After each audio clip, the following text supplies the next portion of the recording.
Okay, yeah, there we go. Now I see the live. Yes, we're live. Okay, good morning. Good morning, everyone.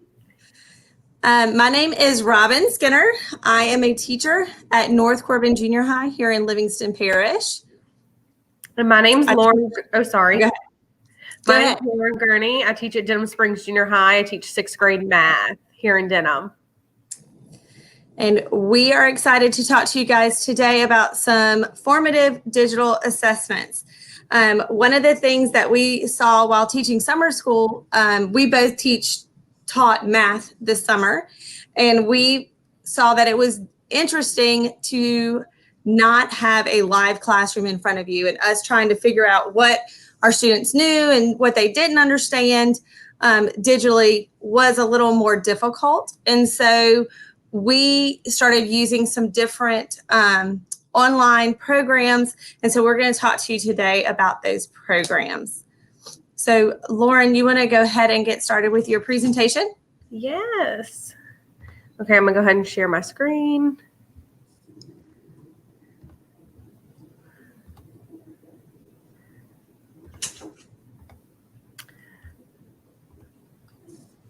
Okay, can y'all see it? Let me get it here. Yes. Okay. So make sure that we're going to send out this slideshow, but make sure you complete the attendance form. It is linked below. So you should be able to click the link and complete it. We created a Google Classroom that this slideshow is in. So if you want to kind of follow along with that, or if you want to go back later and kind of play through it, we have some links and some how-to videos that you can watch.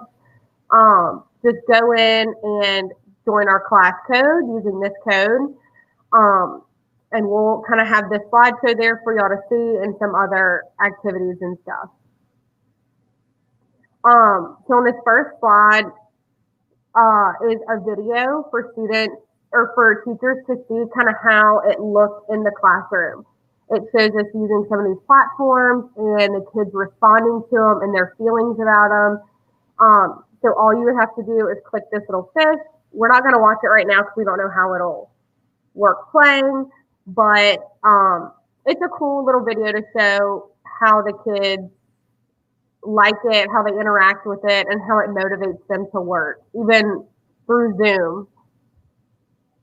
So like Robin said, one of our main struggles was, as a teacher, especially a math teacher, we love to walk around and just look at what kids are doing. We love to just be able to walk by and be like, yes, you understand something, you just added wrong, or no, you're way off task, or that's not even what we're doing.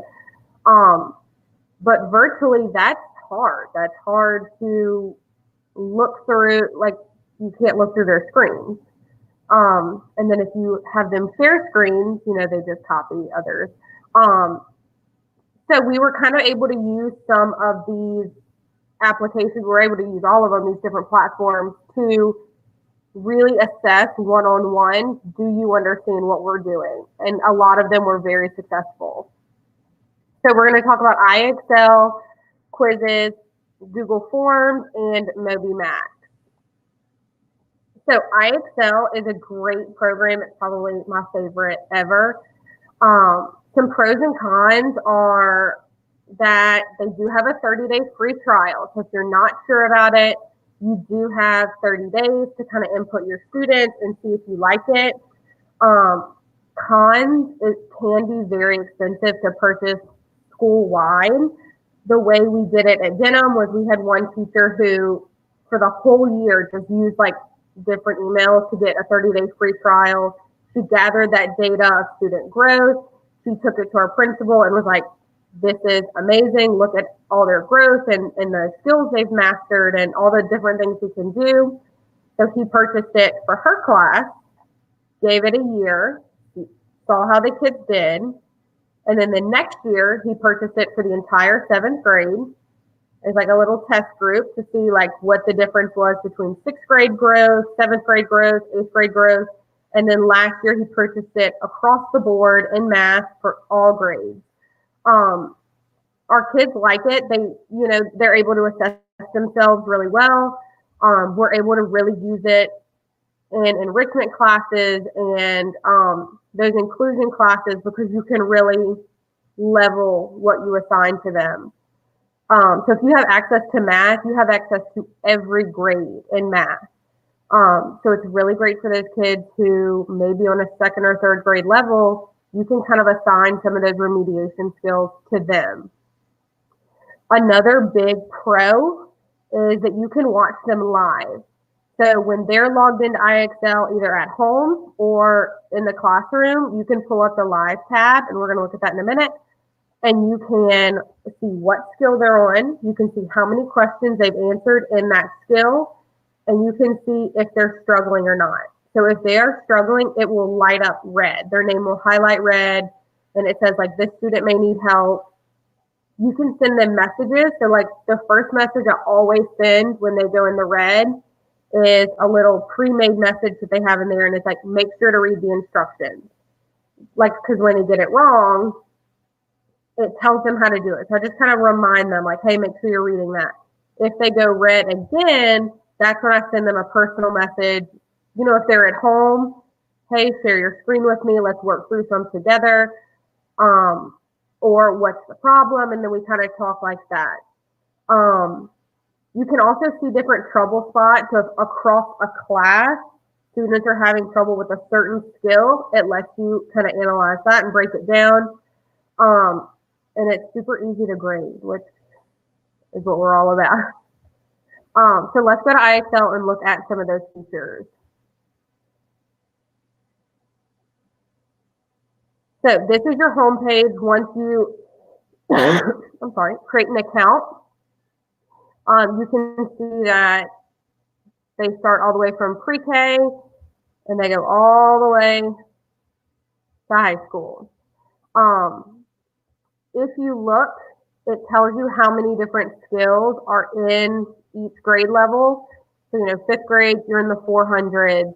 Math, like 6th grade, 7th grade, you know, you're in those upper 300s. So that's a lot of skills for you to complete. It gives you some options throughout the year.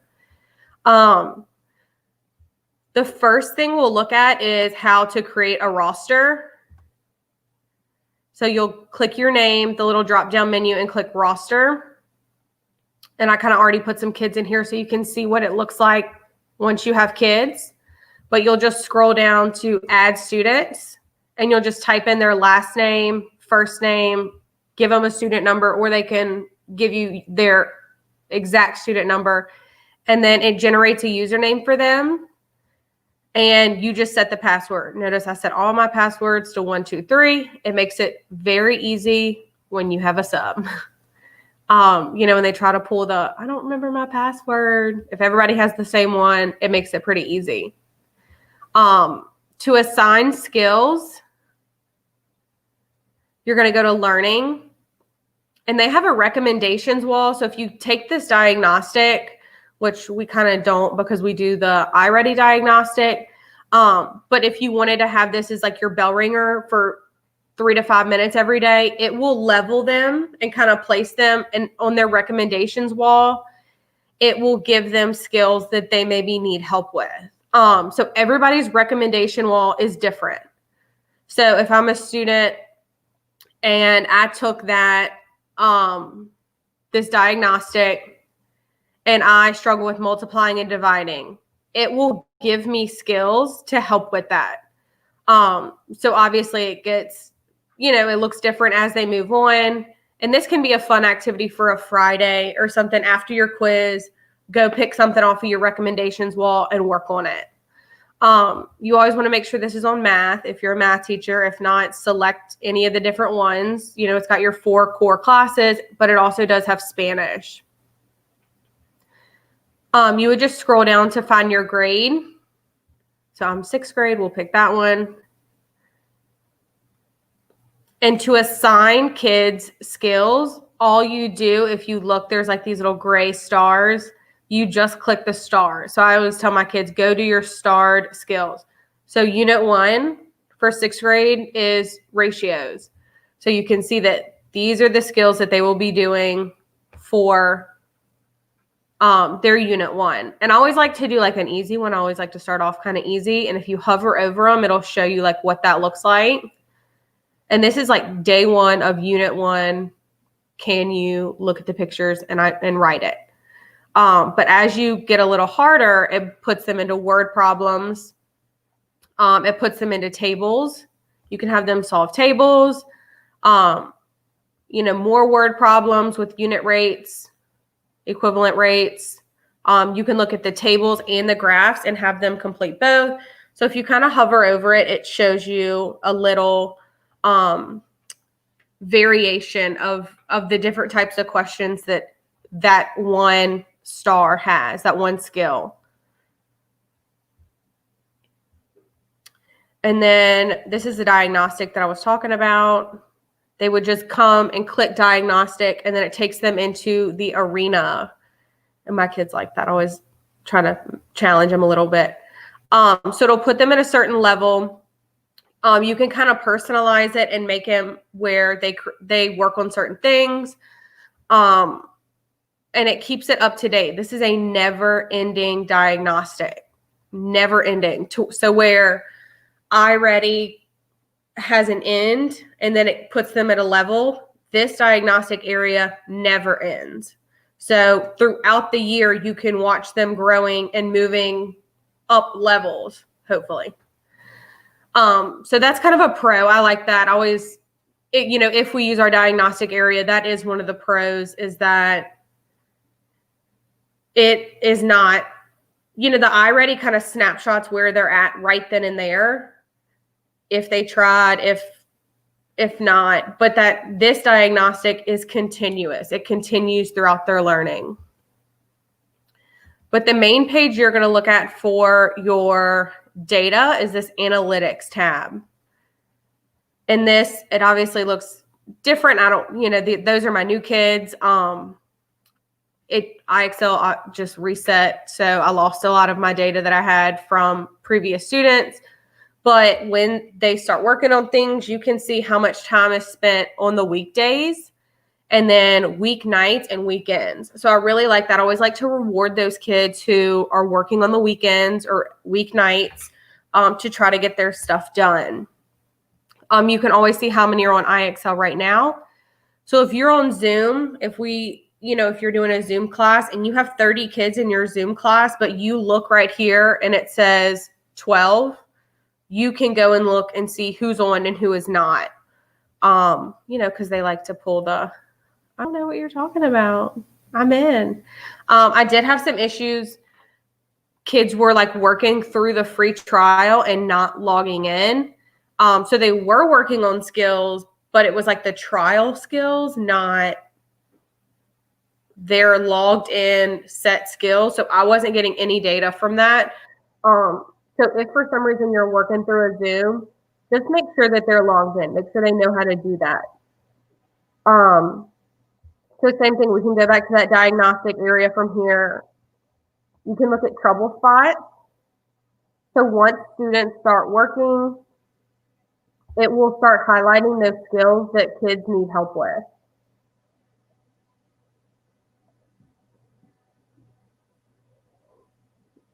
So once this pops up, you can look at a certain class, a certain date range. So if I only want to look at skills from unit 1, I can set that date range. And it will, on this blue bar right here, that's where that skill or that standard will pop up of they're struggling with equivalent ratios, which is what they always struggle with. And then underneath that, it'll give me example questions of the ones they missed. And then underneath that, it'll give me a list of names of who struggled with that skill. So that's really cool to look at. Just a quick overview of like, hey, maybe we need to hit this again. Throw some in as a bell ringer, whatever you need to do in your classroom. You can analyze students individually.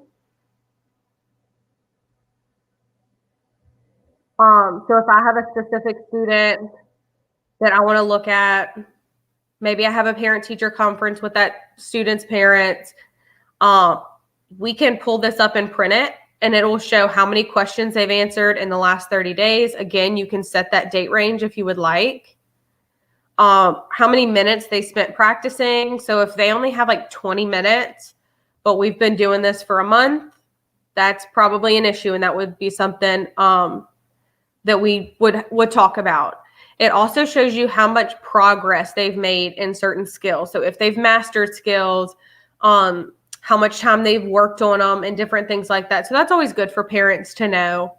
And it gives you a calendar of what days they did stuff. So if we were supposed to be in class on the 12th and they were supposed to do at least 30 problems, but she only did 5, I can look at that, pull that up, and I can conference with that student. So you can go student by student, or if you're looking at a mastery of a skill, you click on skills. And once they start practicing the skills, it will pop up. You can sort by skill, and you can, so if, for instance, the first one I had was writing a ratio. So I would pull that up. Maybe if they had to do that on Monday, I would pull it up on Tuesday and looked at who mastered it, who didn't. It just gives me a brief overview of the entire skill as a whole. Who mastered it, who didn't, who's still working, who may need help, and all of those. So I can look at it like that. This is the way to grade. So you have your score grid. You can look at, again, by student, or you can look at it by skill. So IXL gives you a lot of different options of how to look at different data forms. There's a lot, and a lot of them kind of say the same thing. You can just kind of find the one that works for you. This is what works for me. I really like it. It's easy to see. You can sort it by an hour. I can look at this school year. I'm going to go to 6th grade. So it only shows me those 6th grade skills over here. Again, I can pull it up individually. Under additional options, we kind of found this later. It was a little hidden gem. If you clicked practice skills, it will only show you the skills that they have clicked on, that they have started to work on. That's really easy in the beginning. So like for unit 1, if I want to just look at all the skills they've worked on for unit 1, I can just click practiced, and it will show me everything that they have worked on. Currently suggested skills, so those starred skills, that's another great way to look at it. Or you can search by category. Maybe I just want to look at how they do on ratio and rates. So I could click that. You always want to make sure that this is at current scores or prior mastery, because what happens is that SMART score that we're going to look at in a little bit, it changes. So if they get that mastery, that 80%, but then they drop back down in the 70s, they still hit their mastery goal. But if you just have current scores, it may show you that 70, when in reality, they did get into the 80s or 90s. They may have just missed one, and it bumps you back down. So always make sure that this one is checked. And then I like to highlight my 80s and above.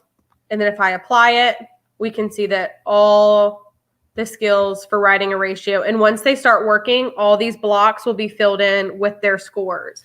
So grading wise, I just will pick my skill that I'm working on and note across the line who has an 80 and who doesn't. And if they don't, I may pull them to my desk, and we, maybe a small group, they can go back and work on it. Or whether the time is up and they just didn't reach their goal. The questions log lets you look at it through what questions they're struggling with. So it's kind of like the trouble spot, but it's a little different. It just really shows you the type of question they're struggling with. So I like this for when it's those word problem questions or those word problem skills, because I always like to look at what part of the word problem are they missing. Is it just they're flipping the ratio backwards because they're not really reading it? Or, do they not understand what analyze means? Or do they not understand what, a different term that they may have means? So I always just kind of glance at this, and I may like pull a kid or two and be like, hey, why didn't we understand this question? It just kind of helps me, obviously, for if I'm making a test or something like that, what questions they kind of understand, what wording situations we may need to go over. Progress is just, it shows their growth. It shows how many skills they have mastered overall. Obviously, you want that number to continue to grow all year. You could even do like a cool little chart in your room. So like set a goal at like 50 skills. And then once you reach that, reward them. Then maybe 75. Or if you're, in the younger grades, you could start at, let's get 10 skills mastered. Let's get 5. And then just kind of reward them every time they reach that goal. It'll tell you how many they're proficient in. Obviously, we want to move those proficients to mastery. And then it'll break it down by student. So total questions they've answered over the whole time, how many skills they've practiced, how many they're proficient in, and how many they've mastered. So you can also do those rewards on a personal level if you don't want to do a whole class. So you can say once you get to those 15 skills mastered or whatever your target is, you can get a free drink pass. You can sit wherever you want for the day. Like any little thing that they like to kind of motivate them to work. It'll show you their starting level. So kind of what grade level they started at, their current level, and how much they've grown. And this is my favorite tab, the live tab. So this is what this screen looks like. So if they're working at home, or if they're in your classroom, sometimes I'll project this once we kind of all get a little comfortable, I'll project this on my smart board and I will tell them if your name goes red, come see me. You have a minute to get out of the red. Otherwise, I'm going to pull you. We're going to talk about it. We're going to work some together and then you can go back. But again, it lets you know how many total students are working, logged in, and working in your classroom or on the website. This is great if you have a sub because you can pop in and see what they're doing. It tells you how many students are idle, so how many have not kind of clicked in a while. This is also great for if you're Zooming because sometimes in the computer screen they look like they're working, but they're not. So if they go idle, then we have problems, unless they ask like, hey, can I go to the bathroom? They go idle during that time. But for the most part, if they go idle, we're having a chat. The students who may need help, if they miss so many questions in a row or in a time period, their name lights up red. And I'm able to see exactly what skill they're working on. I can click their name. I can see what kind of questions they're missing. And we can go back and review those. I can share that screen with them or pull them up to my desk and say, hey, look, we're missing this kind of question. What's happening? So it really allows me to narrow in on what they're missing, what they're struggling with, and we can kind of correct those problems right then and there as they're working instead of maybe like, most of the time we take a test and then we're like, oh, you failed it. Let's go back and look at it. But this is as they're working right then and there, I'm able to catch those mistakes, those misunderstandings, and they're able to go back, rework them, and see that growth immediately because their score's going up. Different skills in practice. So if we're all working on the same skill, that should be one. But ideally, you're going to have kids at different levels. So you may have some kids working on the easier skill, or some kids may be working on the word problem part of it, or the charting, or graphing, or different parts. You can sort that where it will put each skill and then what kids are working on that skill. Always like to do that because you can kind of quickly see who is where. And you can also see if somebody's not working on a skill that they should be. They think they're in kindergarten and they're going to the kindergarten page instead of the 7th or 8th grade page where they should be. And then it lets you just see how many questions they've practiced in the past hour. So like in a class period, like our math classes are an hour long. So in the past hour, I can see that we did 150 math problems. That's great if we're just working on it, 15, 20 minutes. for practice time or for a bell ringer or something like that, I can kind of analyze, like, if we're really struggling, that number is probably going to be pretty low. They're spending more time on a problem, but if they're flying through it and getting them right, I know we're ready to move on. So on the student activity wall, they're going to have a block with their name. It's going to have the skill and their SMART score on there. And they'll highlight red if they're struggling. And you can send them messages. So like it'll have a little like paper airplane in the top, I think it's top right corner. And you click that paper airplane and you can send them messages. Always watch that SMART score. And once they're at that 80%, I'll send them like a great job or keep going or, just something to kind of motivate them and let them know that I see what they're doing. Let's look at the skills really quick, kind of what it looks like once you click into it and how it adjusts for them.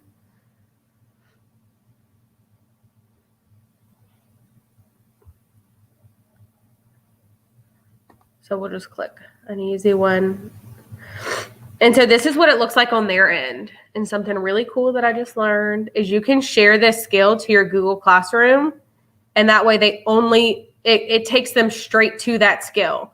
So once they click this link, you can share the link. You can post it to your Google Classroom as an assignment. If you have a Facebook page or a Twitter, you can share it with them like that. But, they can't get on that at school. So this is what it looks like for them. So it gives them the total numbers of questions that they've answered, how long they've been working, and then their SMART score. I make this an 80% mandatory. That means you've mastered it. You're ready to move on. Once they get that 80%, they can move on. I don't make them get the 100, but I always allow for bonus points if they want to get that 100% and kind of go that extra mile. If they pull this up, if they're like, I have no idea how to do this, they can scroll down and they can go back a level. So they can look at it as fractions. And, it tells you like fractions of a group. This is a second grade skill. And they can go back and work on that. And then once they feel like they've mastered that, then they can come back up to this skill and work on it. So as they start working, if they get it right, it tells them awesome and moves on. If they get it wrong, it gives them an explanation of what they did wrong. So it tells them how to solve it. I always make them keep like a little notebook and they write down kind of what that explanation is. That way when they move on to the next problem, they now have kind of instructions on how to solve it. So it adjusts as they go. It starts getting harder if they're getting them right. Once you get into 90%, it puts them in a challenge zone. And they like that, they like the challenge. They like getting the little medals that pop up when you start getting into those higher levels and achieving your goals. So as far as IXL, that's pretty much it. And of course, if you look at we have some FAQs and all these are links. So if, later on you're like, I don't remember how to do that. You can kind of look at this and click those links and see what to do. Hold on. Okay, so any questions maybe about IXL?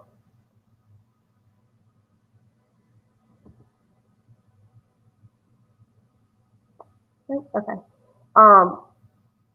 We'll kind of let's move on to Quizizz. Let me share my screen.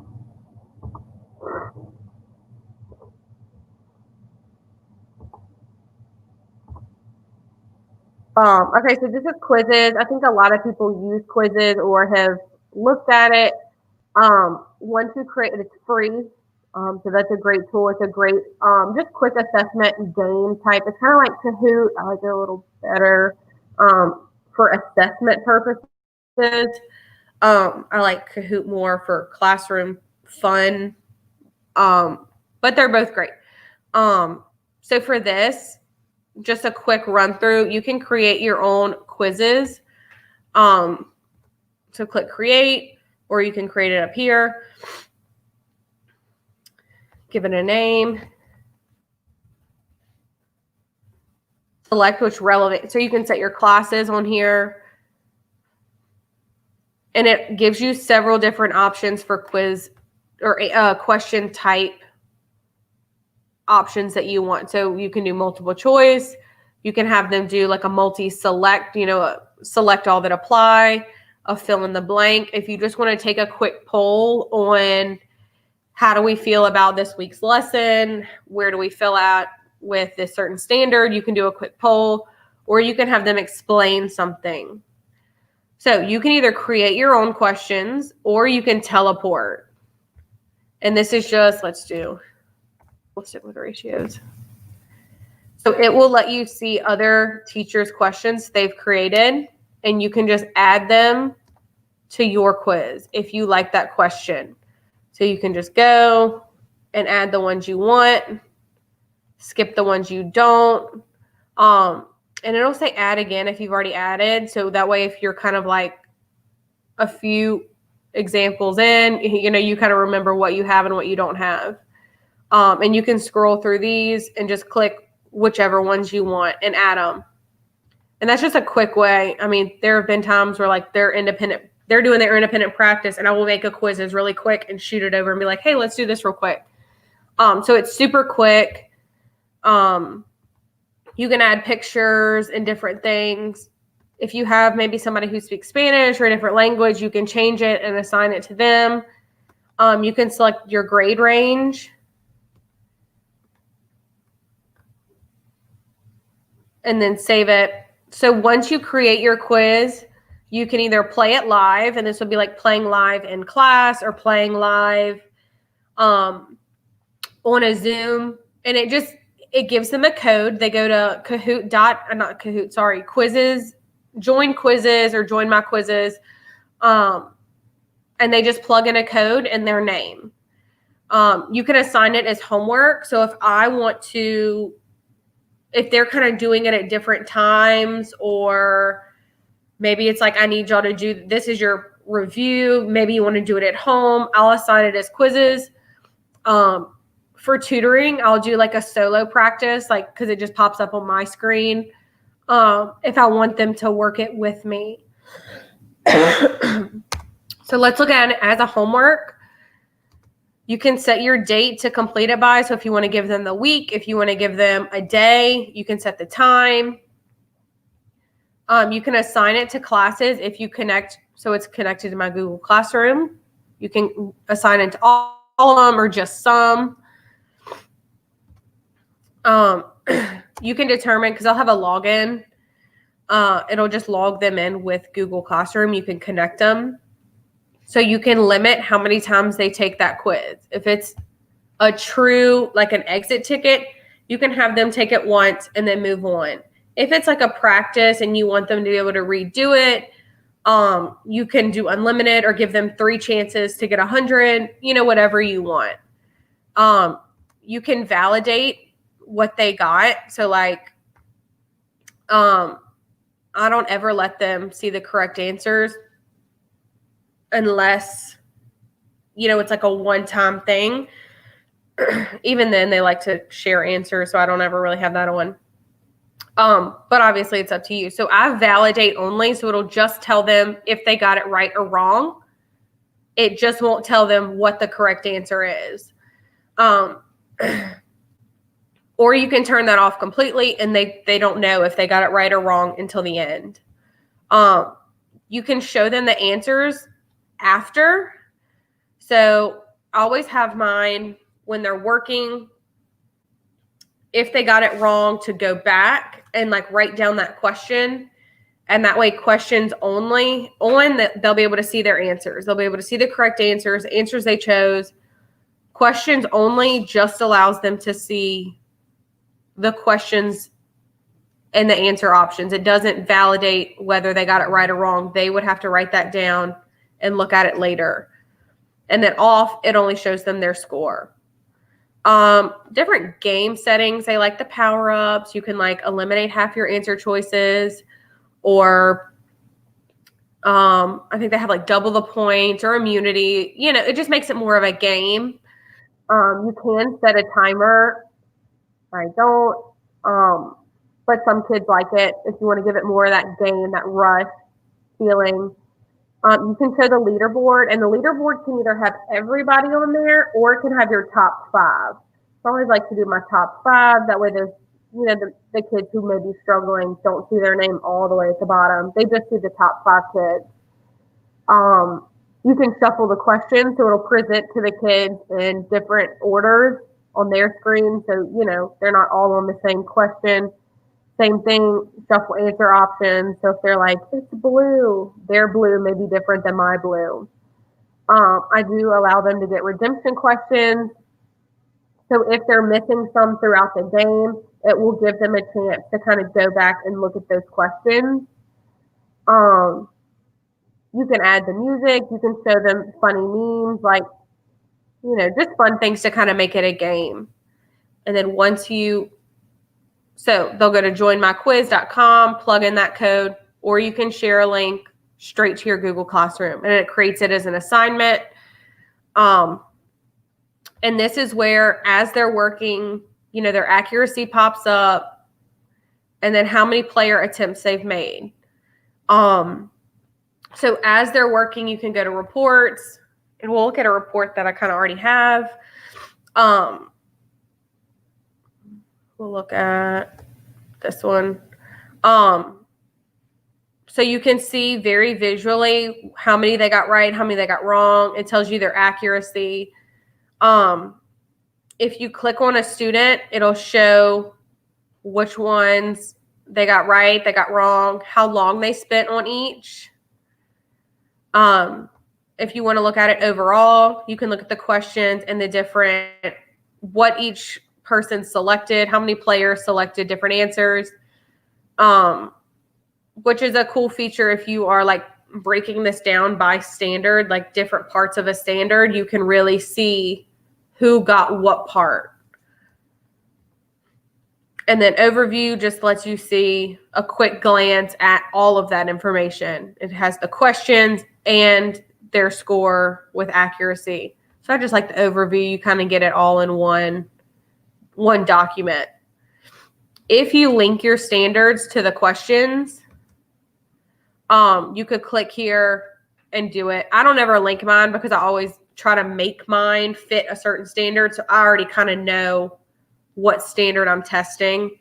Now, if I create like a Unit 1 review, I would probably link my standards to those questions. And that way, once they take it, I can really see where our weaknesses, where our strengths are. Again, you can create your classes. So just update Google Class. So once you have your classroom and, you know, your kids into Google, you just update that. And that way, as soon as they take a Quizizz, it shoots it over and they know their score. It's in their grade book. So I really like that feature. I like the feature that it connects. I'm not having to grade exit tickets anymore on index cards. It just makes it really, really easy. You can also search for quizzes. So kind of the same way we created it. If you just want to search one and you're like, hey, I like that whole quiz, you can do that and just play it right there. Same thing, you can search by grades and subjects, you know, really narrow down what you want. You can save them. So like you create collections. This is also the same as if you go into My Library, your collections are right here. So you can see that like the different folders have quizzes in them, or it has all of them if you just keep scrolling. If you share with somebody, it pops up here, and like whenever one expires, like so your expiration date or your due date has passed, it kind of notifies you of that. So to share it, you just go, you click the quizzes that you want to send, and you would click share, and you just type in their name, or, you know, if you frequently share with them, they'll be on there. You can copy it to URL and send it in an email if you would like as well. Hold on. So that's Quizizz. It's pretty fun. The kids really like it. They like being able to play in a game with everybody else. All right, so I am going to take some time now to look at two other digital assessments. We're going to look at Google Forms first. So I'm going to share my screen and talk about Google Forms for just a second. So Google Forms can be as difficult or as easy as you want it to be. I guess not difficult, but as intense. So today I'm just going to go over the tip of what you can do with it as far as a digital assessment goes. I would really suggest this for like entrance tickets or exit tickets. I think that it could be great. Okay, let me share the screen. I want this.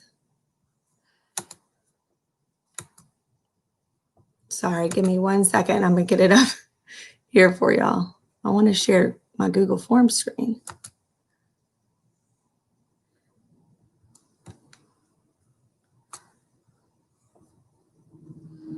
Sorry. So I don't know. I've never done a StreamYard before, so this is our first time to do something like this. So if I appreciate your patience, let me see if I can figure that out better.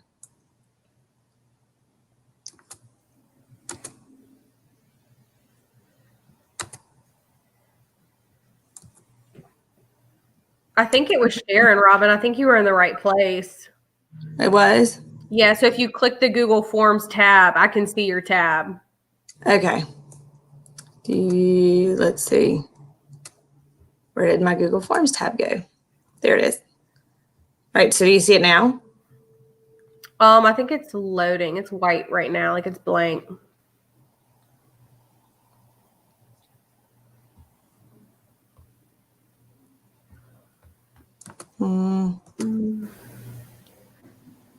So click up top, like I can see you're writing. It says like writing in something. It's the purple form. Okay, hold on. Let me do this.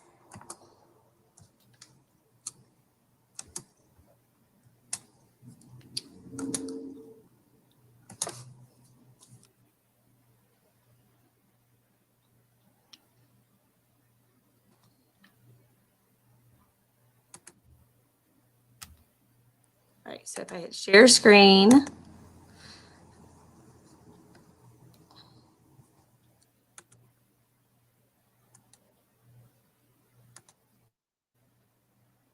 if I hit this, now you see my Google Forms. Okay. All right, so this is Google Forms. Sorry. And I just want to go over with you a few things that you can do with it. So when you go to make a new Google Forms, what you're going to need to do to find Google Forms is you're going to have to hit this. Some people call it the hamburger. It's this little main menu option up here. And it will have it, if it's not listed right here, they sometimes will have more options for you. So I'll do forms. And then in the forms, you have options here to do a blank form, a blank quiz, an assessment. They already have exit ticket and worksheets. I like to create my own template. So a lot of times I'll just start with a blank form. So when you start with a blank form, you have lots of options that you would need to do here. The first thing that I would do is title it. So for today, I'm just going to title this a demo. When you make the title, it will automatically change this title up here too for you. So this is now the title of this assessment. And then you might want to put some directions here or whatever you want to do there. Now, the good thing about Google Forms is that when you do automated responses, it gives you a couple of options. But the good thing is it'll grade it, and then it will also import it directly into Google Classroom. So it makes it very streamlined and easy. So, sorry, I'm looking at my notes to see what I need to do next. Okay, so the next thing I want to talk about is these options that you have up here. So up here, you have a theme customization. So you can choose a theme. It automatically goes to this one. Your theme can be chosen by doing something fancy. If you want to go fancy, you can even upload a photo if you want to upload a photo of something that you might have. So if I have something here that I want to do, and so I'll open this, and now this is going to be the title, the top little bar of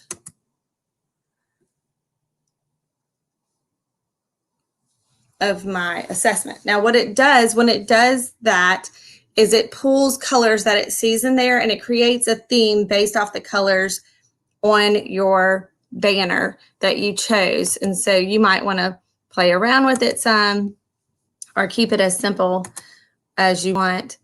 You can also change your font style from basic to fancy. As a special ed teacher, basic is where I want to go with it. And so that's your theme options. Now, the next thing that you see up here is the eye, and that's so you can preview. I do suggest you preview before you send out any assessment to your kids so that you can see what it's going to look like. That just gives you the student view of the assessment. And then next to it, we have settings. Now, under settings, there's lots of things that we can look at here. So when we did summer school this summer, the first time we did it, we did not collect email addresses, and we didn't have them put their name. So it got a little difficult to figure out who did what. So I would suggest collecting email addresses. Then the kids don't even have to type in their name. If you don't want to do that, you just need to put a spot for them to enter their name. You can, if this is for students, you can restrict users to just Livingston Parish Public Schools, or if this is for like maybe you're doing a survey for parents, you would want to unclick this so that they can have access to it. Now, limit to one response. That is if you're doing something where you don't want kids to have a second chance after, you would want to click that. And then respondents can edit after they submit or see summaries of charts and text responses. And those are other options that you have there. Now, the next thing you can look at is your presentation settings. So you can show a progress bar. Maybe it's a longer assessment and you want them to be able to see how far they have left to go. You can put that down there. Shuffle question order. Show link to submit other response. And then also this I like is like a confirmation message. So at the end of the assessment, you can put something like, great job. Now go to and say maybe you have a YouTube video on whatever y'all are starting next, or if you have a Quizizz that you want them to go play after, you could put a link right here and they can go there after they finish the quiz. And so it'll be automatic for them to do that, or the assessment. Now, this is where you can choose to make a quiz or not make a quiz. For formative assessments, I like to do make a quiz. It just makes it to where it grades it for you automatically and sets it up where you can have, where you provide the right answer, like you provide an answer key. Now they do have for Chromebooks where you can lock the mode, and that would make it to where if a child is using a Chromebook that they could not open another tab while taking the assessment. But I do hear some people say that it doesn't work very well. And then you can choose to either release the grade immediately after they submit or later after manual review. And also what they get to see here. If they get to see the correct answers, maybe you have kids that are taking class all day, taking this assessment all day, and you don't want them to see the correct answers right away. You can uncheck that. They can see point values and that kind of thing. When I finish with my settings, I want to hit the save button up here at the top right, or it's not going to save it. So now it saved it for me. So those are the options that you have up here. There are some add-ons. I have added on here, if you see these little blue squares, that is what we call Equazio. So if you're a math teacher and you need to put an equation in here, I would suggest getting Equazio. It's a pretty cool extension that you can use, and you can even just say it if you want to. So when you hit it, it opens up down here. And so I can either type X equals or X plus, and then you can, or you can have, they have different, a graph editor. You can just say it. If I wanted to just say A squared plus B squared equals C squared. And then it wrote it for me over here. And so I would just copy and paste that. Well, I had already started with the X equals. And you could just copy and paste that into my question. It looks like this, but when you preview it, you'll see that it actually looks like what Equazio shows you, okay? Now you have an option here of different types of questions. You may want to do a short answer, a paragraph, multiple choice, check boxes, a drop down. You could do a linear scale, a multiple choice, or a grid box. You can also upload a file or a picture as an option as well.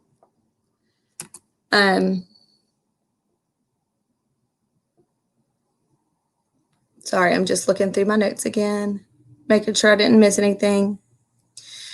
Okay, so let's just do a multiple choice question.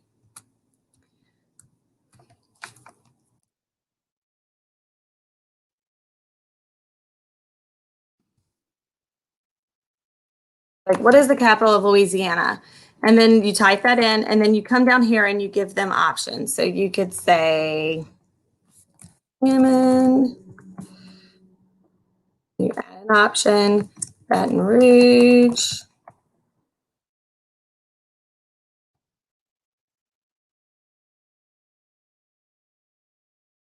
All right. Now, if I want to do another, then I come to I click here where I say answer key, and then I provide the correct response. I let it know how many points that's going to be worth, and then I click done. And now that is ready. I must have clicked Walker too by accident. Okay, so now down here, I'm going to require that students answer this question. They don't get to skip it. And then also you have some options down here. Now these get more specific, like to the next level of Google Forms. So I'm not going to mess too much with these today. All right, now if I want to do another question, I just hit this plus button and I get another question that I can type in here. I could also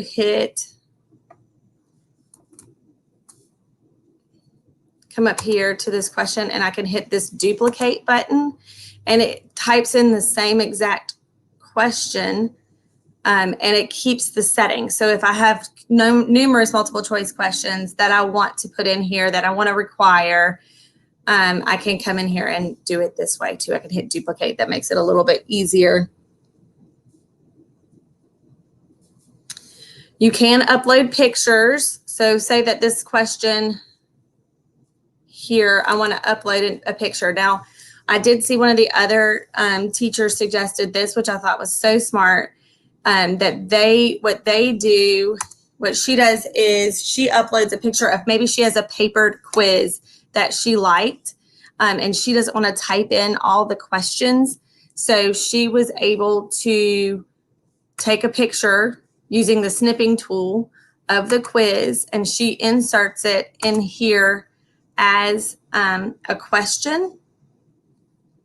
And so, and maybe for the title, you would say, answer the questions below.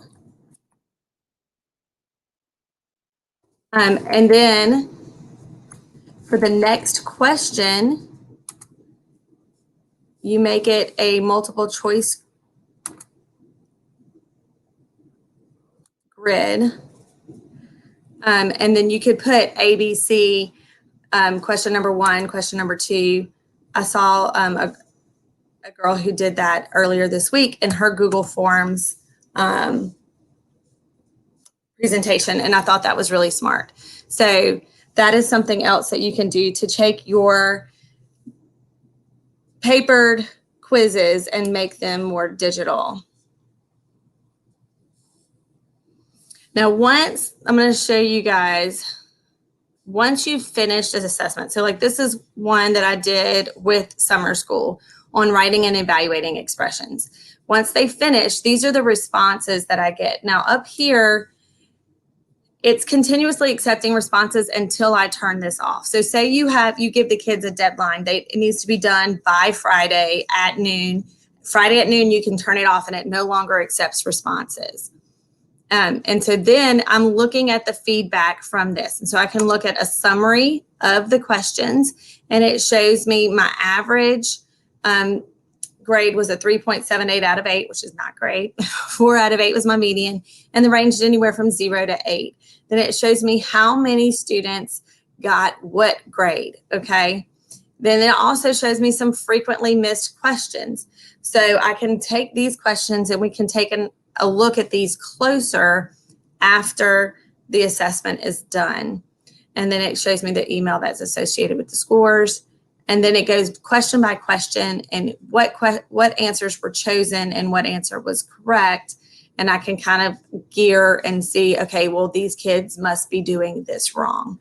So I like how it has these immediate feedback. So that's why I think it would be great for a intro or an exit ticket, because I could just do 3 little questions and then I can immediately gauge how my class is doing, what they know and what they don't know based off of that.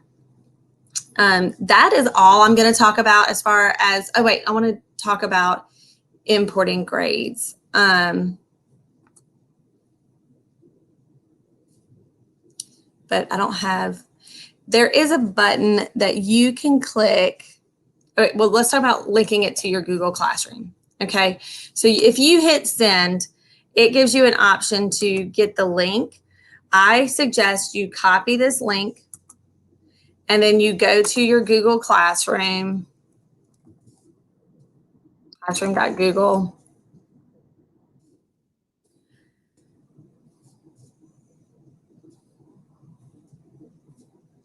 This is how I organize.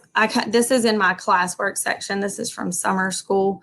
But if I wanted to add, I just hit create, and I would make this you can either do a quiz assignment or assignment. I like to just do an assignment, and I'll do Google Form demo, and I click add, and I'm going to use my link.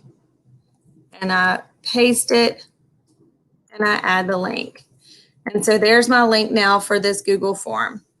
And so I will hit, you can come over here on this side and you want to change your points to whatever, well, you can do ungraded, but you want to change the points to whatever value. Maybe it was like a 10 quiz. You have a due date. You can do multiple selects, like maybe you have more than one group that you want to give this to. And then And you can change your topic. Now I put it under today because that's what they are going to do today. And then I click assign. And so now it's assigned under here for today.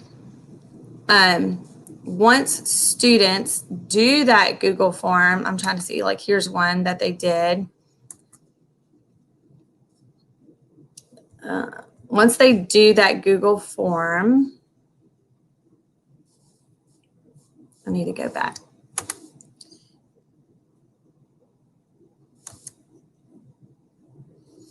So this shows me, and you see this little click right here where it says import grades. I can click that and it will immediately import the grades from that assessment. And so no one in this class took it. Oh, wait, a few did. And so it automatically puts their feedback in here. Okay. So import grades is where you want to go to import those grades under your Google Classroom. Does anybody have any questions about that?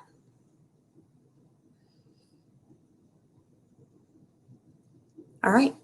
The next thing I'm going to talk about is Moby Max. So when we look at Moby Max, so I know iExcel is amazing, and but iExcel costs money. Moby Max is something that our district has already purchased for us. I am a SPED teacher, but I am a math interventionist at heart. And so I do a lot of math interventions, and our school tends to use Moby Max a lot because we have seen some growth with our students with Moby Max. And so I'm going to be really quick with this because I know that we're kind of pushing time and I want to be respectful of your time. And so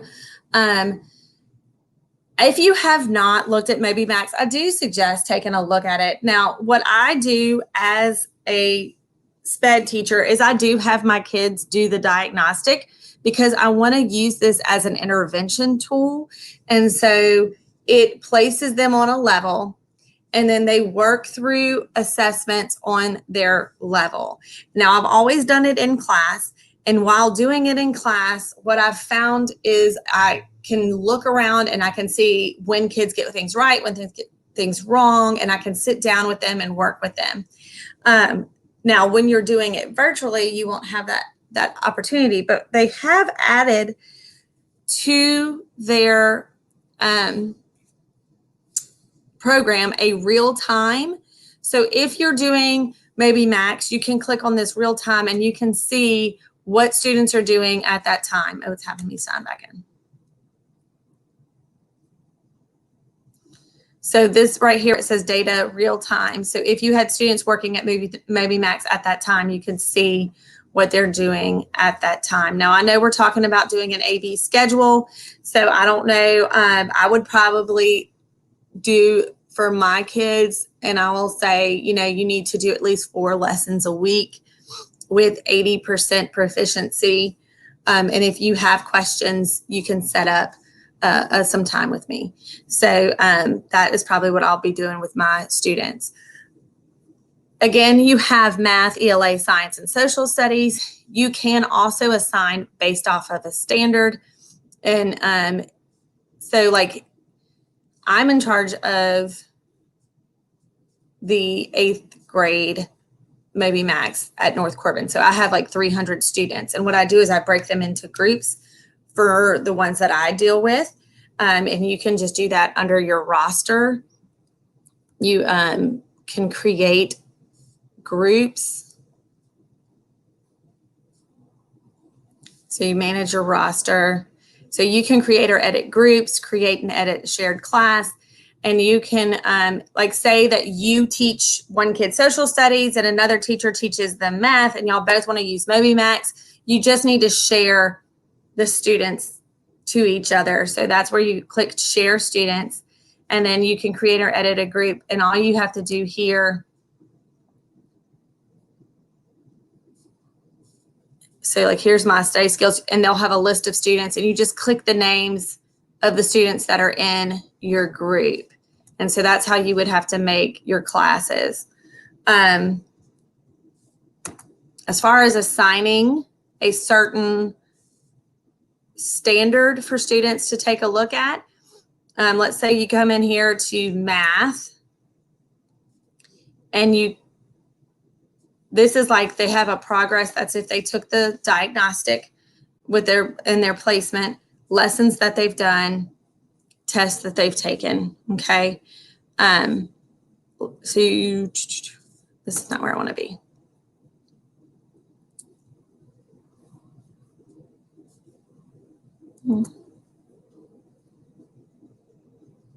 I'm going to go back into where I said I didn't want to be.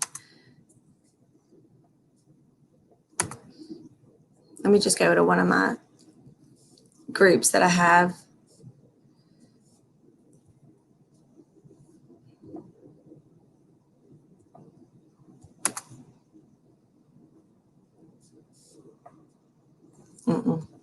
Sorry, they've updated during the summer too. They've changed a lot.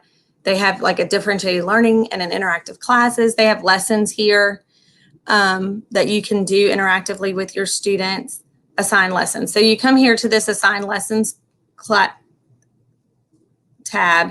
You can look by keyword. And then, so like say you're wanting to do math and you want to do ratios, because we were doing that earlier, and maybe you want to do a 6th grade. You want them to identify ratios. So I'm going to click that. I want them to identify ratios, and I'm going to assign that to my students. Now you can assign it to certain groups, or you can assign it, to certain people, and then you just click assign, and that will create that for those students to do. So you have options there as far as Moby Max goes. I just wanted to show y'all a little bit of that because I know not a lot of people take advantage of that, and that's something that our school board does pay for. So anybody have any questions? That was a lot really fast. I felt like I figured we would like have more time today, and I feel like I was like more rushed today than okay. Right. Well, I think that's it for if anybody doesn't have any questions about any of those assessments. Again, if y'all do, y'all can email us. We are both with Livingston Parish Schools, so robin.skinner@lpsb.org or lauren.gurney@lpsb.org. So have a great day. I think that's it. Bye.